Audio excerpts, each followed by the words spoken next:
নমস্কার, আপনাদের সঙ্গে আমি ঋষিকেশ। আজ আবার একটা ভিডিও নিয়ে হাজির। আইএসএল তো চলছে এবং আইএসএল এর লিগ টেবিল দেখলে বোঝা যাচ্ছে যে এবার কতটা জমজমাট আইএসএল হচ্ছে। হ্যাঁ, ছোট ফরম্যাটে আইএসএল, বাট জমাটি লিগ হচ্ছে, এটা কিন্তু দেখতেই পাচ্ছেন। লিগ টেবিলে যা অবস্থা, প্রথম চারটে টিমই 14 পয়েন্টে রয়েছে। মুম্বাই সিটি এফসির আজকে ম্যাচ রয়েছে। অপরদিকে ইস্ট বেঙ্গলের জন্য ঘোর বিপদ। ইস্ট বেঙ্গল প্র্যাকটিসে আসেনি আনোয়ার আলী কালকে। মোহাম্মদ রশিদ গোড়ালিতে চোট পেয়ে দীর্ঘদিনের জন্য মাঠের বাইরে। আজকের ভিডিওতে এই বিষয়গুলো থাকবে। প্রথমে আসি লিগ টেবিলের কথাতে।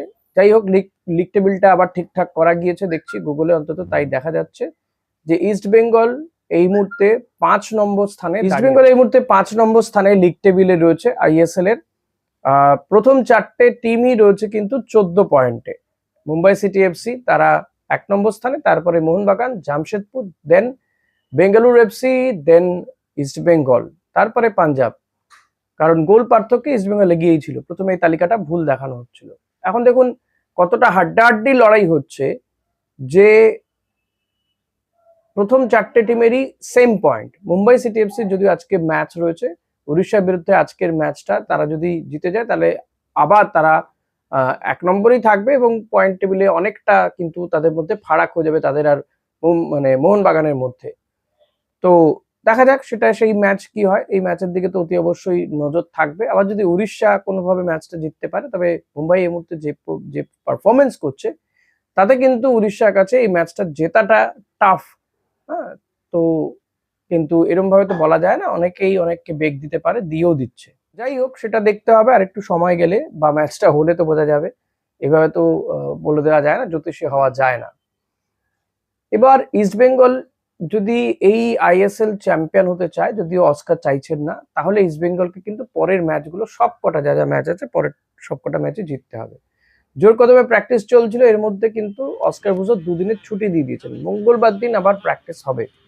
এবং গতকাল প্র্যাকটিসে মোহাম্মদ রশিদ সে চোট পেয়েছে গোড়ালিতে। নিজেদের মধ্যেই ম্যাচ খেলছিল, সেখানে গিয়ে কড়া ট্যাকেলে পড়ে তার চোট লেগেছে।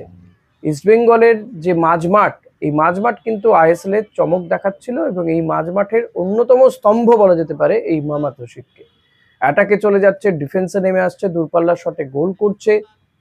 হ্যাঁ, বিভিন্ন ক্ষেত্রে তার অবদান সত্যি কি বলবো, এই টিমটার ক্ষেত্রে যে মাঝমাঠটা মিগুয়েল বা রশিদ, এদের কারো অবদানই কিন্তু কম নয়।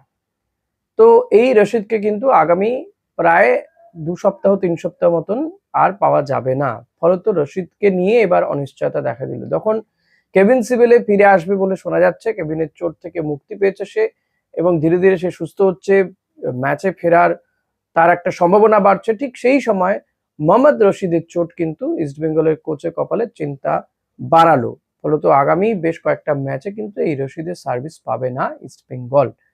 তার এমআরআই করা হবে, এমআরআই রিপোর্ট এলে বিষয়টা আরো ডিটেল জানা যাবে। তবে প্রাথমিকভাবে মনে করা হচ্ছে আগামী 2-3 সপ্তাহ কিন্তু রশিদ মাঠের বাইরে। তো চেন্নাই ম্যাচ তো বটেই, আগামী আরো একটা দুটো ম্যাচও কিন্তু তাকে আর পাওয়া যাবে না। এদিকে আনোয়ার আলীর চোট, আনোয়ার আলীর এমআরআই করা হয়েছে। তবে যেটা জানা যাচ্ছে এমআরআই রিপোর্টে তার চোট ততটা গুরুতর নয়। হয়তো মঙ্গলবার থেকে আবার যে ইস্টবেঙ্গল প্র্যাকটিস শুরু করবে, প্র্যাকটিসে দেখা যাবে। কারণ এখনো যেহেতু চেন্নাই ম্যাচ অনেকটা দেরি আছে, 11 তারিখে ম্যাচ, তো এখনো প্রায় 5 দিন মতন, তো আরো 2-3 দিন প্র্যাকটিস করবে ইস্টবেঙ্গল। তো সেই প্র্যাকটিসে কিন্তু আনোয়ার আলীকে দেখা যাবে, সে কারণে এই 2 দিন ছুটি দিয়ে দেওয়া হয়েছে। তো ইস্টবেঙ্গল কোথাও গিয়ে কি একটু ঢিলেমি দিচ্ছে চেন্নাই ম্যাচে নামার আগে? বিষয়টা কিন্তু না, ঢিলেমি দেওয়ার প্রশ্নই নেই। ইস্টবেঙ্গলও জানে যে ম্যাচটা তার কাছে কতটা গুরুত্বপূর্ণ, কিন্তু এইভাবে একের পর এক ফুটবলারের যে চোট লেগে যাচ্ছে, এটাই কোথাও গিয়ে অস্কারকে চিন্তায় রাখছে। সে কারণেই মাঝে মধ্যে এই রেস্ট দেওয়ার একটা পরিকল্পনা করা হয়েছে।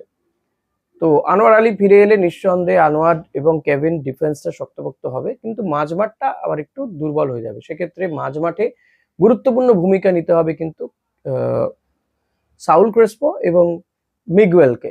মিগুয়েল তো অ্যাটাকে সহযোগিতা করে, এটা ঠিক যে ইস্টবেঙ্গলের কাছে বা কোচের কাছে হয়তো 4 জন বিদেশিকে খেলানোর পথটা অনেকটা সহজ হয়ে যাবে, কিন্তু রশিদ যে কাজটা করে, ডিফেন্সে সহযোগিতা করা, মাঝমাঠের দখল এবং অ্যাটাকে চলে যাওয়া, এই কাজটা করার মতন ফুটবলারের কিন্তু অভাব রয়েছে ইস্ট বেঙ্গলে, সেই অভাবটা অস্কার ব্রুজো কি করে ঢাকবেন? কারণ কেভিন চলে আসাতে জিকসনে মানে বাদ পড়াটা অবশ্যম্ভাবী। কেভিনকে যদি ফুল টাইম খেলানো হয়, সেক্ষেত্রে হয়তো জিকসনকে মাঝ মাঠে দেখা যেতে পারে যখন ডিফেন্সিভ মিডফিল্ডারের প্রয়োজন পড়বে। আদারওয়াইজ আমার যেটা মনে হয়, কেভিন আনোয়ার তো খেলবে, মাঝ মাঠে সাউল ক্রেসপো এবং মিগুয়েল, আপফ্রন্টে অ্যান্টন সোর্সবার্গ নয়, এক্ষেত্রে ইউসুফ ইসেজারিকেই ফার্স্ট 11 রাখবে, অ্যান্টনকে আবার ফার্স্ট চেঞ্জ হিসেবে নামানো হবে। এটাই তো আমার মনে হচ্ছে। যতই সে অ্যান্টন প্র্যাকটিসে ভালো খেলুক না কেন, ভালো দৃষ্টিনন্দন গোল করুক বা যাই করুক না কেন, যেহেতু ইউসুফ ইসেজারি সে যথেষ্ট ভালো স্কোরার, গোল করছে এবং গোল্ডেন বুট উইনারের ক্ষেত্রে অন্যতম দাবিদার। দেখুন জেমি ম্যাকলারেন, সে হচ্ছে 1 নম্বরে রয়েছে, ইউসুফ ইসেজারিও 7টা গোল করে, দুজনেই রয়েছে 1 নম্বরে। তো জেমি ম্যাকলারেন পরপর 2-3টে ম্যাচে সে গোল পায়নি, এখানেই কিন্তু ইউসুফ ইসেজারির এগিয়ে যাওয়ার একটা সুযোগ রয়েছে, ম্যাকলারেনকে ছাপিয়ে যাওয়ার একটা সুযোগ রয়েছে। জেমি ম্যাকলারেনকে কালকেও বোতলবন্দি করে দিয়েছিল জামশেদপুরের বিরুদ্ধে দীর্ঘক্ষণ এগিয়ে থেকে ম্যাচটা কার্যত মানে ড্র হয়েছে ঠিকই, কিন্তু এভাবে পয়েন্ট নষ্টটা মোহনবাগানের জন্য খারাপই হলো। এখন মোহনবাগানের কাছে ম্যাচ সংখ্যা কমে আসছে, পয়েন্ট হারাচ্ছে তারা, ফলত চ্যাম্পিয়নশিপের লড়াইয়ে হয়তো তারা এখনো রয়েছে ঠিকই, 1-2 নম্বরেই রয়েছে, কারণ গোল পার্থক্য যদি দেখা যায় তাহলে মোহনবাগান খুব কাছাকাছি থাকবে। কিন্তু তবুও এই পয়েন্ট নষ্টটাই কিন্তু মোহনবাগানের পরে ব্যথা হতে পারে, যেটা ইস্টবেঙ্গলের জন্য ব্যথা হচ্ছে, যে কিছু কিছু সহজ টিমের বিরুদ্ধে ইস্টবেঙ্গল যে পয়েন্টগুলো নষ্ট করেছে, জেতা ম্যাচ ড্র করে বা হেরেছে, সেইগুলো ইস্টবেঙ্গলকে ভুগতে হচ্ছে এখন। মোহনবাগানকেও কিন্তু সেই সেম ফেজের মধ্যে দিয়ে যেতে হচ্ছে। তবে এটা ঠিক যে এই ধরনের পরিস্থিতি সমস্ত টিমের ক্ষেত্রেই হচ্ছে, সমস্ত টিমই কিন্তু পয়েন্ট নষ্ট করেছে, সহজ ম্যাচ হেরেছে বা ড্র করেছে, পয়েন্ট খোয়াচ্ছে তারা। তবে সুনীল ছেত্রী তিনি দেখিয়ে দিলেন যে এতদিন পরেও তার কিন্তু ফুরিয়ে যায়নি, তিনি এখনো ক্লাবের হয়ে গোল করছেন। তো এটা একটা বড় দিক কিন্তু বলা যেতে পারে ভারতীয় ফুটবলের জন্য। যাই হোক, এখন এই ম্যাচে অর্থাৎ আগামী ম্যাচে ফার্স্ট 11 সাজানোটা অস্কারের কাছে কিন্তু আবার একটা চ্যালেঞ্জ হয়ে গেল। হ্যাঁ, এটা ঠিক যে মাঝমাঠটা কি হবে এটা নিয়েই ভাবতে হবে, কারণ ডিফেন্স শক্ত হলো, আপ ফ্রন্ট মোটামুটি ঠিকঠাকই আছে। এখন হতে পারে যে যদি আমি ভাবি যে এক্ষেত্রে মোহাম্মদ রশিদকে না পাওয়াটা সাপে বর হতে পারে, সেক্ষেত্রে কিন্তু সাউল ক্রেসপোকে ভালো খেলতে হবে এবং এডমুন্ডকে এক্ষেত্রে কিন্তু ব্যবহার করলেও করতে পারবেন, অস্কারের কাছে সেই অস্ত্র আছে। এখন ডিফেন্স শক্তপোক্ত করতে গেলে জিকসনকে খেলানো সহজ হবে। জিকসন যেহেতু ডিফেন্সে খেললো এতগুলো ম্যাচ, ফলত তার ডিফেন্সিভ স্কিলটা অনেকটা বেড়ে গিয়েছে, এটা একটা বড় দিক। ফলত এমন নয়, রশিদ না থাকাটা একটা লস ঠিকই, মিস ঠিকই, তার মিস নিঃসন্দেহে তাকে মিস করবে টিম, বাট স্টিল আমি বলবো যে অস্কারের কাছে কিন্তু অস্ত্র মজুত আছে।